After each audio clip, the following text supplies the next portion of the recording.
Illazyth and Sly Starlight were on their way through the dark night. Above the shores and Zelune shine was fine bright, but where they were the canopy allowed only part light. Between the dark trees of the Kauthwood Forest deep, Doomlander in his dark cowl used his dark sight to see ahead and in between the trees, as he had the blood of fiends running in his veins. He was a Malazar Dean of Malazar's descendants, Malazar Dean, the Archfiend, who had once ruled the hell realm of Malazar's deep. But he had now been slain by, you guessed it, no one less than Doomlander himself, who had been enslaved and kept as a fighter in the pits of the Black Rift Citadel, the capital of Malazar's deep, where Malazar dwelled.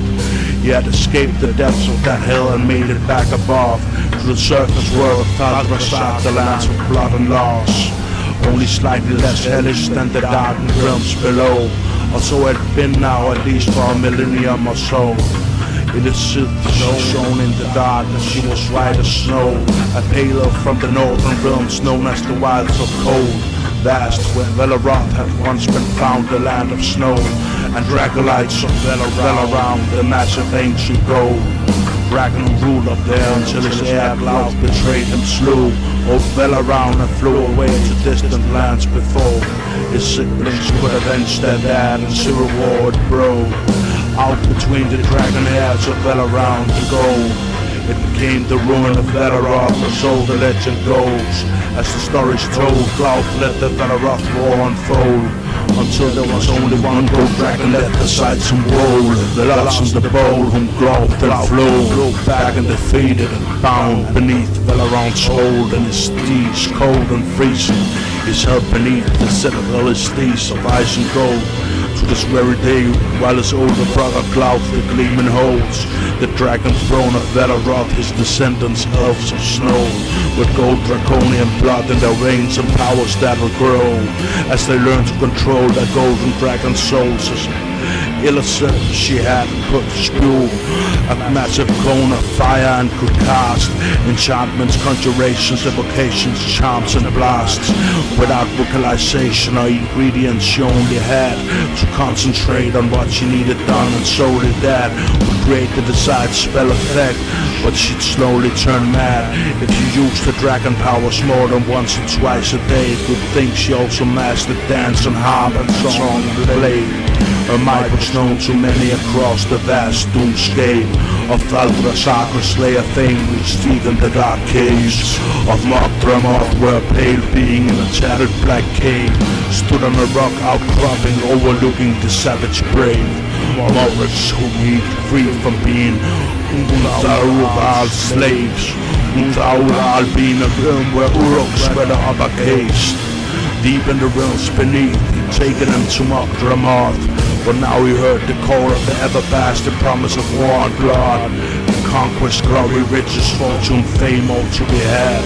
Through bloodshed on the battlefield between one's bold and mad, enough so to participate in the Everbash bloodbath that would soon rage across the lands of heaven reached. As the Doom Herald had conquered Kandala and unleashed a massive undead army which now wanted free the ghast, were hunting deep into the vast of clan lands of ancient Elradon, where the Celts and born the mad barbarians who in the past have ruled the realm of woodland elves, and killed the sylvan hags who ruled them, and the rooted king Glanfafan and Garab, who ruled officially but who'd been driven mad by the sylvan hags, backed and Sly Starlight of the clan of the burning hand, took part in the most deadly plan to rid the land of woodland elves, as they had all been corrupted. He himself was half-wood elf, but had not drunk off the spell-poisoned sap of the runic tree of Glagor, which the Celts and bone had felt and burned in vengeance wrath.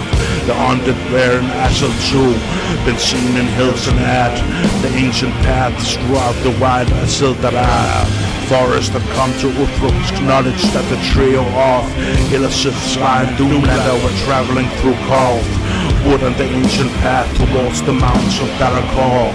Uthrug Glagor of the mhoregs that dwelled in Mound would set a trap for the three between the trees of Kauthwood and would dispose of them and go chance to slay the three of the most notable of those in Uthrug's way, to conquer in the name Ukulak-Wraith, the Lord of Uruks, mhoregs, ogres, goblins and dark fae.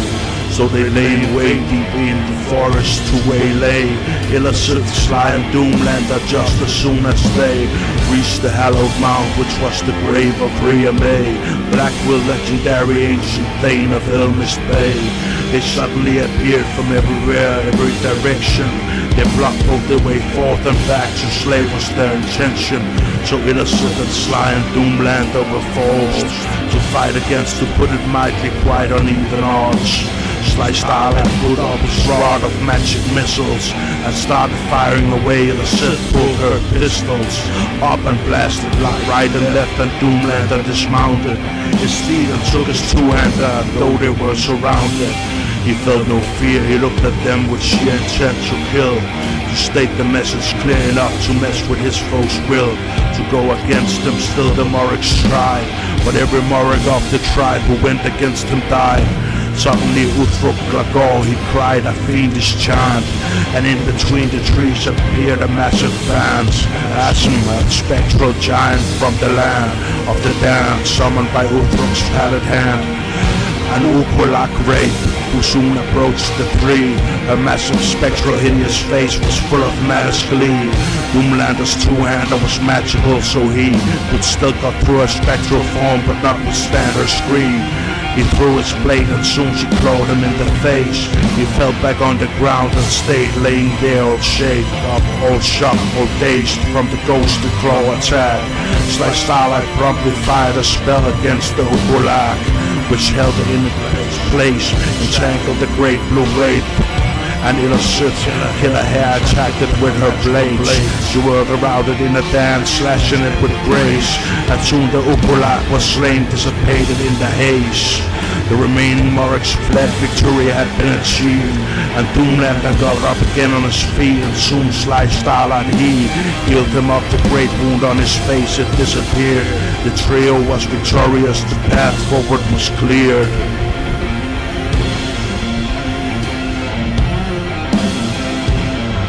Never-ending doom on the acid moon.